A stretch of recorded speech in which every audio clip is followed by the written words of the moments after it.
Chronic kidney disease లేదా permanent kidney ఫెయిల్యూర్తో బాధపడుతున్న వాళ్ళకి రోగనిరోధక శక్తి తక్కువగా ఉండటం వల్ల ఇన్ఫెక్షన్ సోకే ప్రమాదం ఎక్కువగా ఉంటుంది. వ్యాక్సిన్స్ తీసుకోవటం ద్వారా యాంటీబాడీ టైటర్స్ డెవలప్ అయి రోగనిరోధక శక్తిని పెంచుకోవచ్చు. హెపటైటిస్ బి వ్యాక్సిన్ 4 డోసులు 2cc 0126లో తీసుకోవాల్సి ఉంటుంది. తీసుకున్న 2 నెలల తర్వాత యాంటీబాడీ టైటర్ చెక్ చేసుకోవాలి. యాంటీబాడీ టైటర్ <10 ఉంటే వ్యాక్సిన్ని మళ్ళీ రిపీట్ చేయాల్సి ఉంటుంది. కాలక్రమేణా యాంటీబాడీ టైటర్ తగ్గే అవకాశం ఉంటుంది కాబట్టి ప్రతి సంవత్సరం యాంటీబాడీ టైటర్ని చెక్ చేసుకోవాలి.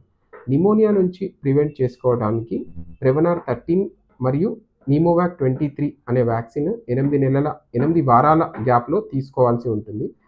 5 సంవత్సరాలకు ఒకసారి నిమోవాక్ 23 రిపీట్ చేయాల్సి ఉంటుంది.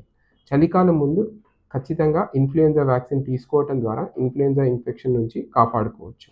Thank you.